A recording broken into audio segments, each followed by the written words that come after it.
The fluorescent lights buzzed overhead, like a warning I should have heeded years ago. Victoria's office smelled the way it always did. Expensive perfume and barely concealed contempt. But today, something else hung in the air.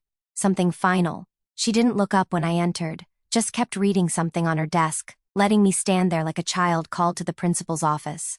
The security guard behind me shifted his weight, and that's when I knew. Close the door, Addison. I'd heard Victoria use that tone exactly twice before. Once when she fired Marcus from accounting for padding his expense reports. Once when she discovered someone had leaked quarterly projections to a competitor. The click of the latch sounded like a verdict. Sit. I sat.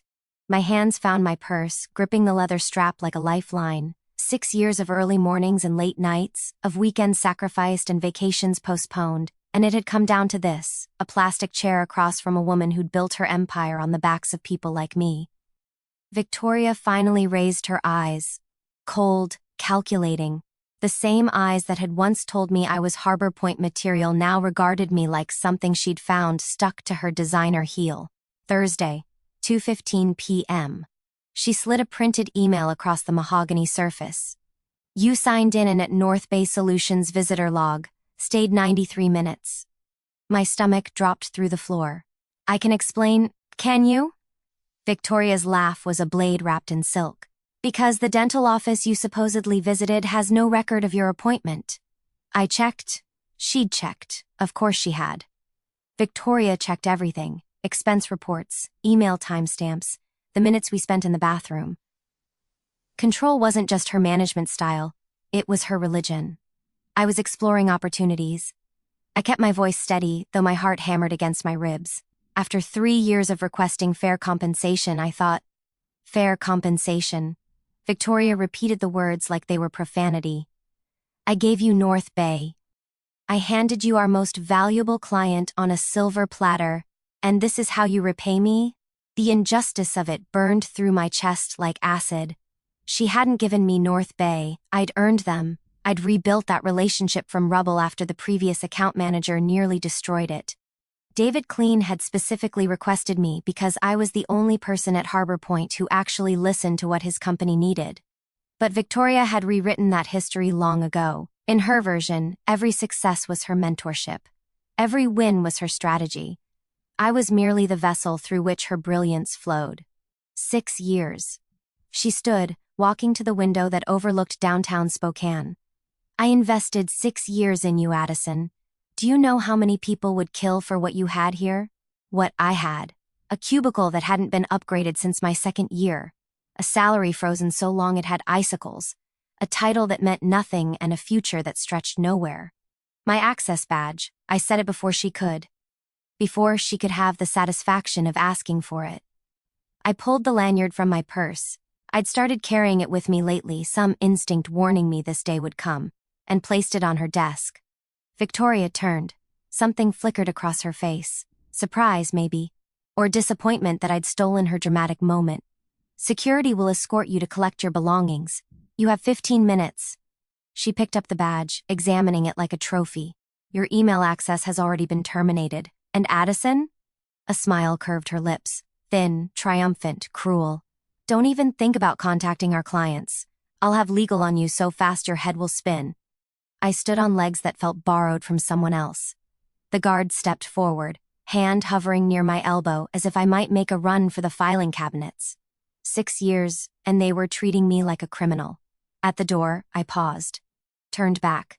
Victoria had already returned to her computer, dismissing me from her attention as easily as she'd dismissed me from her company. Victoria! She glanced up, irritated. Thank you. I let the words hang there, watching confusion ripple across her perfect features, for showing me exactly who you are, and exactly what I'm worth to you. I walked out before she could respond. The elevator ride down lasted an eternity. 17 floors of free fall while I kept my spine straight and my face neutral, aware of the security camera in the corner, aware that Victoria was probably watching. She wanted tears, she wanted begging, she would get neither. The doors opened to the main floor, and I stepped out into the morning light streaming through Harbor Point's pristine lobby windows. Behind me, 6 years of loyalty. Ahead of me, a phone call I needed to make. My cell buzzed in my purse. I pulled it out, glancing at the screen. David Clean, North Bay Solutions. Heard the news. Can we meet today? 2 p.m. Everything has changed. I typed back with steady fingers, I'll be there. Then I walked out those glass doors for the last time, leaving behind the woman who thought she'd destroyed me. She had no idea what she'd actually done. She'd set me free. The cardboard box weighed almost nothing. I stood in my kitchen, staring at it like it might explode. Inside, a framed photo of my parents at my graduation. A coffee mug that said marketing genius my team had given me 3 Christmases ago. 2 wilting succulents I'd never managed to kill despite Harbor Point's fluorescent wasteland. And a small ceramic cat my niece had painted for my desk. 6 years, 4,000 days of my life. Reduced to objects I could carry in one arm. The tears came without warning. I gripped the counter's edge and let them fall, ugly and gasping, the kind of crying you only do when no one's watching. Not because I missed Harbor Point, I didn't, not really. But because I'd given so much of myself to people who saw me as disposable. Replaceable, a line item to be deleted when inconvenient. 3 years of raise requests. 3 years of carefully prepared presentations with market data, revenue comparisons, client retention metrics. 3 years of Victoria's sympathetic smile and her practiced regret. The budget, Addison, you understand. Next year will be better. Next year never came. My phone rang, shattering the silence. Olivia. I wiped my face with my sleeve and answered. News travels fast. Thomas texted me. Her voice was tight with fury. Are you okay? Where are you? Home? Processing, I'm coming over. You don't have to. Addison. Olivia's tone left no room for argument. I'm coming over. She arrived in 20 minutes with wine and Thai food, because that's who Olivia was, the friend who showed up. We'd met 7 years ago at a networking event, back when I was still bright-eyed enough to believe corporate ladders rewarded those who climbed hardest. She'd taken one look at my business cards and told me I was underselling myself. She'd been right. She was always right. Tell me everything. She poured 2 generous glasses and settled onto my couch. Don't leave out the part where Victoria proved she's a sociopath. I told her. The security guard, the printed email. Victoria's performance of wounded betrayal. As if I'd personally driven a knife between her shoulder blades instead of simply exploring options she'd forced me to consider. She checked my dental appointment. I laughed bitterly. Who does that? Someone terrified of losing control. Olivia's eyes narrowed. Thomas said she's been paranoid about you for months. Ever since David Clean made that comment at the quarterly review. I frowned. What comment? You don't know? Olivia leaned forward. Apparently David said something about how North Bay's success with Harbor Point was entirely due to Addison's exceptional understanding of their brand. Victoria nearly choked on her sparkling water. I hadn't known. Victoria had never mentioned it. Of course she hadn't. Any praise that didn't flow through her was praise she couldn't control. She's been looking for a reason to get rid of you, Olivia continued. You just handed her one. The realization settled like stones in my stomach. I'd thought I was being careful, discreet. But Victoria had been watching, waiting, gathering ammunition for the moment I gave her an excuse. The interview wasn't even a sure thing, I said quietly. I was just exploring, testing the waters. And now? My phone sat on the coffee table between us. David Clean's message still glowed on the screen. Everything has changed. Now I have a meeting at 2. Olivia's eyebrows rose. At North Bay, today? David called right after I walked out. He wants to talk. About a job? He didn't say, but... I hesitated, afraid to voice the hope building in my chest. He said everything has changed. That has to mean something, right? Olivia grabbed my hand, squeezing hard. It means Victoria just made the biggest mistake of her career.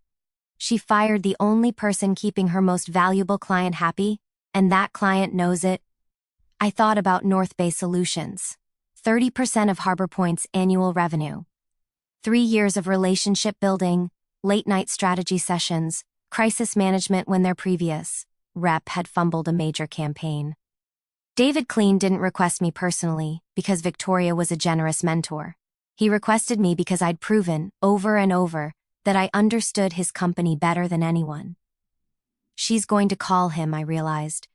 Victoria. She's probably already spinning some story about why I was terminated. Let her. Olivia smiled, fierce and certain. David Clean didn't build a company that successful by believing everything he's told. He's going to want your side. And when he hears it, she didn't finish. She didn't need to. I looked at the clock. 4 hours until the meeting that could change everything. I need to shower. I stood, suddenly aware of my tear-streaked face and rumpled blazer. And find something to wear that doesn't smell like corporate betrayal. That's my girl. Olivia raised her glass. Go show them what they lost. In the bathroom mirror, I studied my reflection. Red-rimmed eyes, mascara trails I hadn't bothered to fix, a woman who'd been gutted and discarded before lunch on a Tuesday. But beneath the devastation, something else flickered. Not defeat, determination. Victoria thought she'd ended my career. She thought I'd spend weeks licking my wounds, sending out desperate resumes, begging for references she'd never provide. She had no idea I'd been planning my escape for months, and she definitely had no idea that the escape route led directly to her biggest client's corner office. I turned on the shower and let the steam fill the room. 2 o'clock couldn't come fast enough. North Bay's lobby smelled like fresh coffee and possibility. I smoothed my blazer, the navy one I reserved for closing deals, and approached the reception desk. My reflection in the polished marble floor looked steadier than I felt. Professional, composed. Not at all like someone whose career had imploded 5 hours ago. Addison Walker for David Clean. The receptionist smiled warmly. He's expecting you, 30th floor. He'll meet you at the elevator. The ride up lasted 30 seconds. I spent every one of them rehearsing what I'd say. Thank you for considering me. I'm excited about the opportunity. I left Harbor Point on professional terms. Lies. Careful, necessary lies. The doors opened, and David Clean stood waiting. Salt and pepper hair, kind eyes, the quiet confidence of a man who'd built something real. He extended his hand before I'd fully stepped out. Addison, thank you for coming on short notice. Thank you for reaching out. I shook his hand firmly. It's been an unexpected day. Something flickered across his face. Sympathy, maybe. Or recognition. Let's talk in my office. His corner space was nothing like Victoria's throne room. Comfortable chairs arranged for conversation, family photos on the bookshelf, windows showcasing mountain views he probably actually appreciated. He handed me coffee without asking how I took it. 3 years of breakfast meetings, he already knew. Victoria called me this morning, he said, settling into the chair across from mine. No desk between us, no power plays, just 2 people talking. She explained that you'd been terminated for breach of company loyalty and that she would personally oversee our account going forward. My stomach tightened. I see. She was very thorough. Mentioned your non-compete clause. Warned me about your instability. The word hit like a slap. Instability. As if exploring career options after years of denied raises made me unhinged. I never signed a non-compete, I said carefully. And I'm not unstable. I interviewed here because Harbor Point refused to recognize my value despite documented requests over 3 years. David nodded slowly. I know. I blinked. You know? Addison. He leaned forward, elbows on knees, eyes locked on mine. I've watched you work for 3 years. I've seen how Victoria treats you in meetings, interrupting, taking credit, positioning herself between you and any recognition. I've also seen the results you deliver despite that treatment. Heat crept up my neck. He'd noticed. All this time he'd noticed. 3 months ago, David continued, our board suggested we explore other marketing partners. Harbor Point's service quality has declined everywhere except your accounts. I resisted because of you. Only you. The room tilted slightly. I gripped my coffee cup to steady myself. When you reached out about opportunities here, it felt like fate. He smiled slightly. But we were prepared to wait. To let you resign properly, give notice, leave with your reputation intact. Victoria's decision this morning simply accelerated things. He reached for a folder on the side table and placed it in my hands. This isn't an interview, Addison. It's a job offer. I opened the folder. Read the title. Read it again. Director of Client Strategy. My eyes dropped to the salary line, and the room stopped. Nearly double what Harbor Point had paid me, more than I'd asked for in my most ambitious raise request. My voice cracked. I cleared my throat. This is very generous. It's market rate. David said it simply, without fanfare. For someone with your experience and proven results. Sometimes it takes leaving a situation to realize what you're actually worth. The words landed somewhere deep in my chest, a place that had been hollow for years, filled with Victoria's dismissals and budget excuses and promises that next year would be better. Market rate. I was worth market rate all along. What happens to your Harbor Point account? I asked, because I needed to know. Needed to understand what this job might cost them. David's expression shifted. Thoughtful. Careful. That's a decision for another day. Right now, I'm asking you to stop being the person who manages our account and become the person who decides who manages all our accounts. The weight of it pressed against my shoulders. Not just a new job. A complete reinvention. Can I have tonight to review everything? Take all the time you need.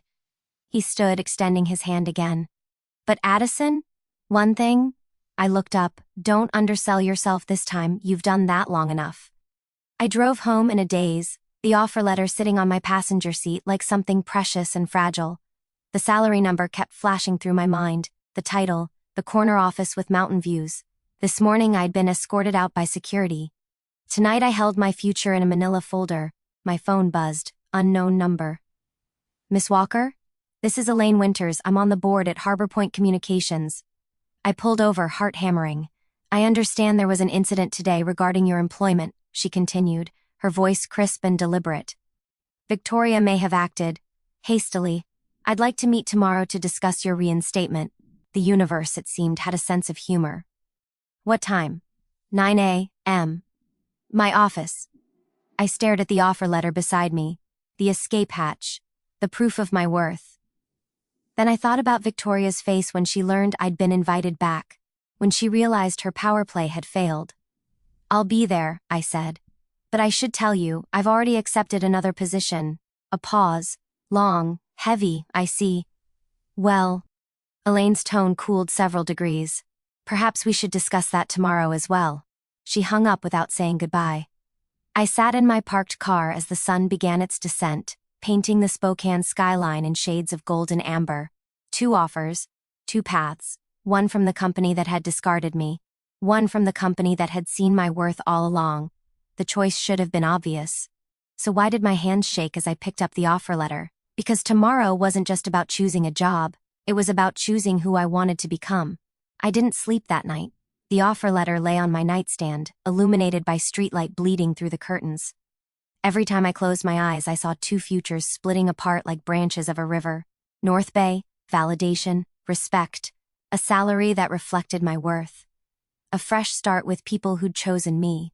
Harbor Point, vindication. The sweet, terrible satisfaction of watching Victoria's face when the board overruled her.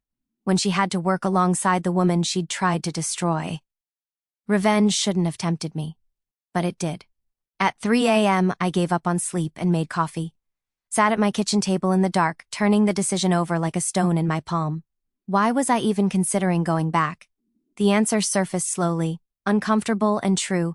I wanted Victoria to know she'd failed. I wanted her to feel the humiliation she'd inflicted on me. I wanted to watch her squirm in meetings knowing I'd survived her. But was that who I wanted to be? Someone who made career decisions based on spite? My phone buzzed. Olivia, awake despite the hour. Can't sleep either. Whatever you decide tomorrow, I'm proud of you. I typed back, what would you do? 3 dots appeared. Disappeared. Appeared again. I'd ask myself which choice I'd be proud of in 10 years. Not which one feels good right now. I set the phone down and stared into the darkness. Harbor Point's conference room looked different at 9 a.m., smaller, less intimidating. Or maybe I was different. No longer the employee desperate for approval, but a woman holding leverage she'd never expected to have. Elaine Winters sat alone at the long table, silver hair immaculate, reading glasses perched on her nose. No Victoria. Interesting. Miss Walker. She gestured to the chair across from her. Thank you for coming. Where's Victoria? Elaine's expression remained neutral. This conversation doesn't require her presence. I sat, smoothing my skirt. The same navy suit I'd worn yesterday. Battle armor. I've reviewed your personnel file thoroughly. Elaine opened a folder, thicker than I'd expected. 6 years of exemplary performance reviews. 3 documented salary adjustment requests, all denied. No formal complaints, no disciplinary issues, no indication of the instability Victoria mentioned. She looked up, eyes sharp behind her glasses. I also reviewed North Bay Solutions' account history. Their satisfaction scores are 23% higher than any other major client. Their contract value has increased 40% under your management. They specifically requested you by name after a crisis that could have cost us the relationship entirely. I said nothing. Let her build her case. Victoria terminated you without board approval. Elaine's voice tightened almost imperceptibly. She cited breach of loyalty, but interviewing elsewhere isn't a terminable offense. She overstepped. Yes, she did. Elaine removed her glasses, setting them carefully on the table. The board would like to offer you reinstatement. Senior Account Director title. The salary you requested in your last review, plus 20%. Direct reporting line to me, not Victoria. The number was significant, more than I'd ever asked for, more than I'd imagined Harbor Point would offer. And Victoria? I asked.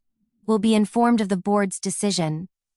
I imagined it, Victoria learning that her authority had been undermined, that the woman she'd marched out with security had been invited back at a higher level, that her control was slipping. It would devastate her. The thought should have brought satisfaction. Instead, it brought clarity. Can I ask you something, Miss Winters? Of course.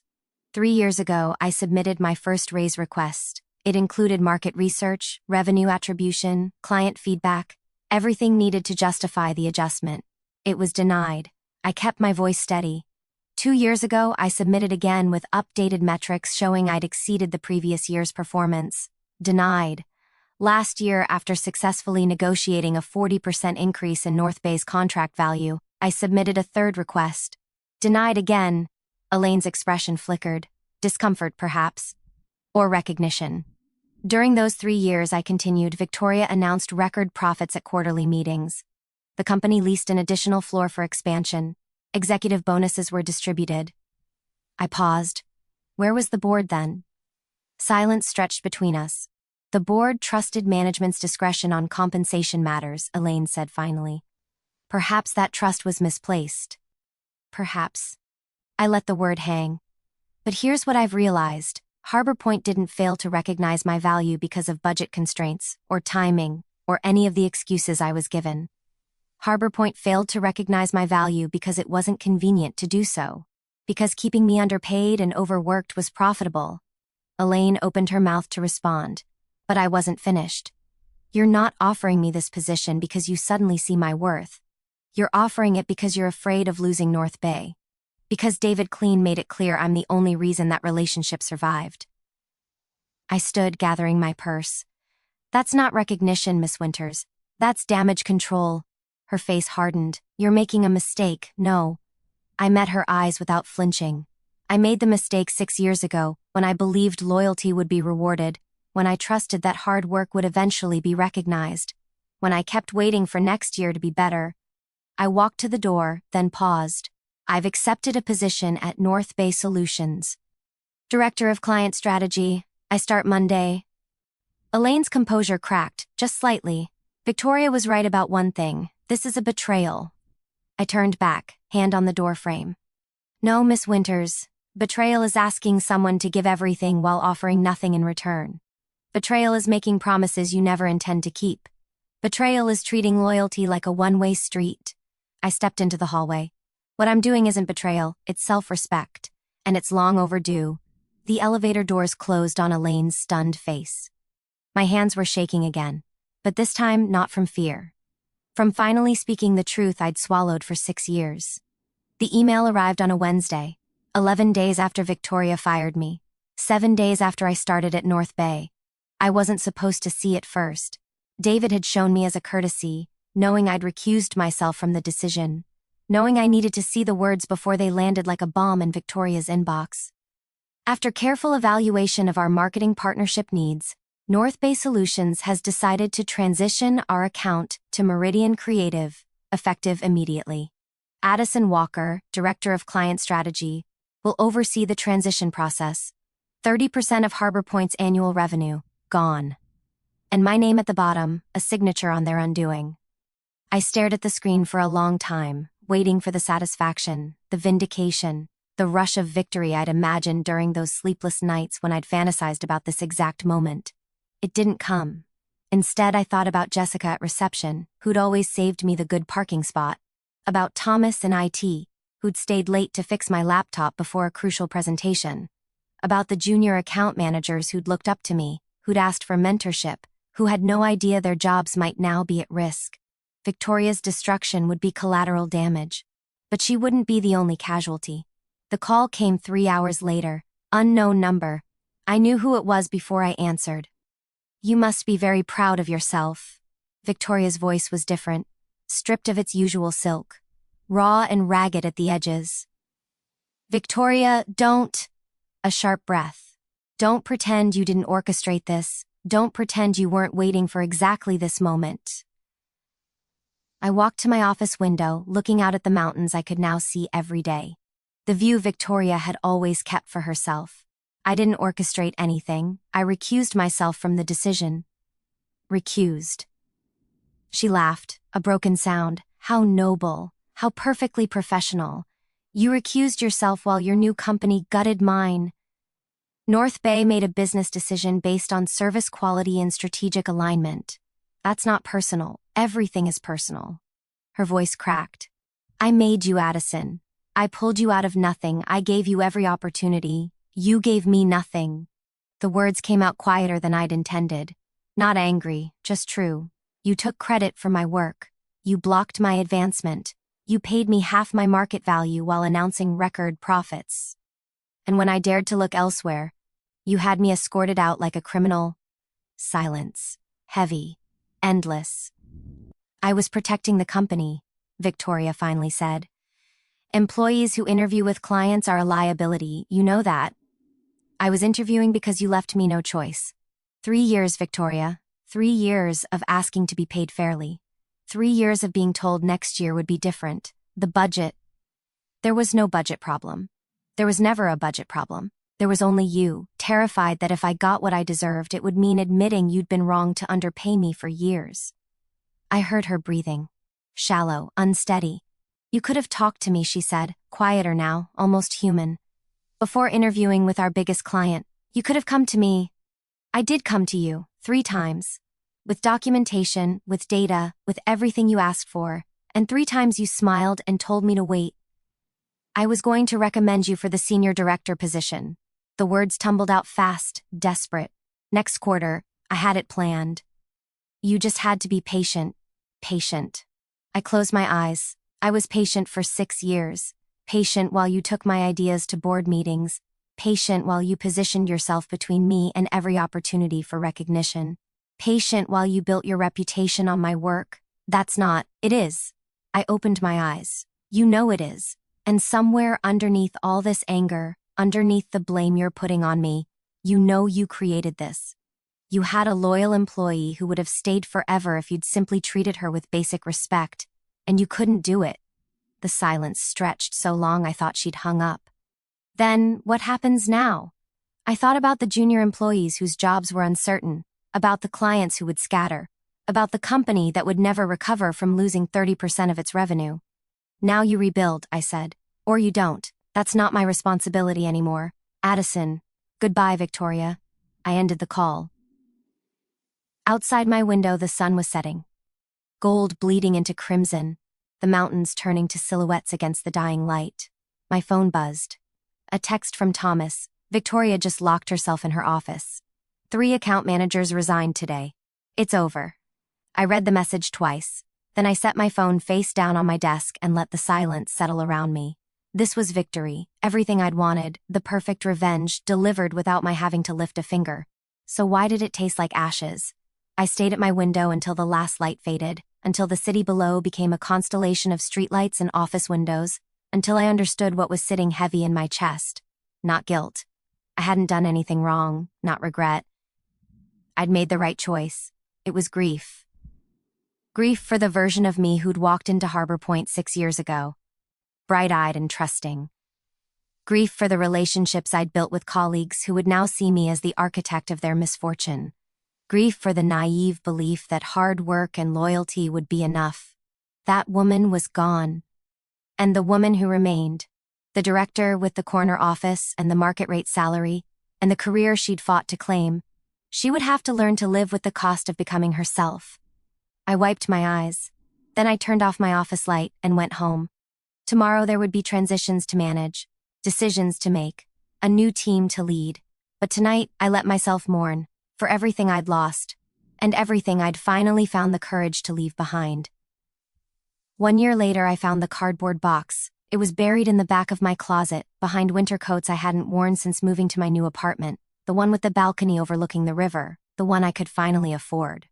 I'd forgotten about it entirely until a Sunday afternoon cleaning spree unearthed it like an archaeological discovery.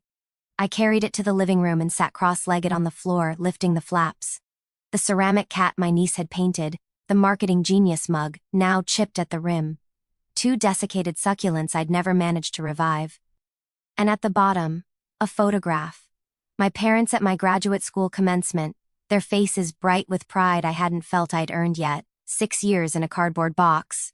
I held the photo for a long time. The notification had appeared 3 weeks ago, while I was reviewing quarterly projections with my team. A LinkedIn update I almost dismissed. Victoria Sanders is now seeking new opportunities. I'd clicked through despite myself, read the carefully worded announcement about exploring the next chapter, and grateful for the journey, saw the comments from former colleagues offering hollow encouragement, the professional theater of a career ending. Harbor Point had been acquired 2 months prior, a quiet absorption by a larger firm, the kind that comes with layoffs and restructuring and erasure. The name would disappear within the year. Victoria's corner office was probably already someone else's. I'd felt something reading that update, not satisfaction, not vindication, something closer to recognition.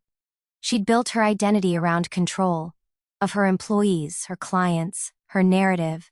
And when that control slipped, there was nothing left to hold on to. No relationships she hadn't leveraged, no loyalty she hadn't demanded without returning. I could have become her. That was the thing I understood now, a year removed from the woman who'd been escorted out by security. The path was right there. Climb the ladder by stepping on others. Protect your position by keeping everyone beneath you small. Mistake fear for respect and control for leadership. I could have become her. And I almost did. My phone buzzed a text from Jessica. We'd stayed in touch after she'd landed at a boutique agency downtown. Coffee this week? I have news. I smiled, typing back Thursday, the usual place. She'd been one of 17 Harbor Point employees I'd quietly recommended over the past year. Not publicly, not as some grand gesture of salvation, but one conversation at a time. A reference here, an introduction there. The kind of help I'd wished someone had offered me during those years of waiting for recognition that never came. Thomas was at a tech startup now. 2 of the junior account managers had followed me to North Bay. Others had scattered to agencies across the Pacific Northwest, carrying skills they'd developed in the shadow of Victoria's indifference. The company had failed, but the people, most of them, had found their way. I placed the photograph back in the box, closed the flaps, carried it to the recycling bin by my door. Then I stopped. The ceramic cat caught my eye. Lumpy, misshapen, painted in colors no actual cat had ever been. My niece had been 6 when she made it, convinced that every desk needed a guardian. I fished it out and set it on my bookshelf, next to the award I'd received last month. Director of the Year, North Bay Solutions. The cat looked absurd beside the polished trophy. Handmade chaos next to corporate recognition. Somehow it felt right. That evening I stood on my balcony watching the river turn gold in the fading light. A year ago, I'd believed Victoria had destroyed me. That being marched out of that building with a cardboard box was the end of something. My career, my reputation, the identity I'd built over 6 years of sacrifice. I'd been wrong. She hadn't ended anything. She'd just forced me to see what I'd been too afraid to admit, that I'd been waiting for permission. Permission to want more. Permission to demand what I deserved. Permission to believe my own worth without someone else's validation. I'd spent 6 years waiting for Harbor Point to see me. I'd needed 6 minutes of being discarded to finally see myself. The river below caught the last of the sunset, scattering light like scattered promises. Somewhere across the city, Victoria was updating her resume. crafting narratives about her departure, trying to rebuild from rubble. I hoped she found her way, genuinely. Not because I'd forgiven her. Forgiveness wasn't the right word for what had passed between us, but because I understood now that her cruelty had come from the same place my loyalty had: fear. Fear of being replaceable. Fear of being seen as less than. Fear of a world that measured worth in titles and salaries and corner offices. We'd both been wrong about what mattered. The difference was I'd figured it out in time. I went inside as the stars began to emerge, made tea, sat in the quiet of an apartment I'd earned, in a life I'd chosen, wearing the weight of a year that had broken me open and rebuilt me into someone I was finally proud to be. The cardboard box sat by the door, ready for recycling. But the ceramic cat watched from the bookshelf, guarding the desk I no longer needed it to guard. Some things you carry with you, some things you leave behind, and some things, the ones that matter most, you finally learn to let go. Not because they weren't important, but because you've become someone who doesn't need them anymore.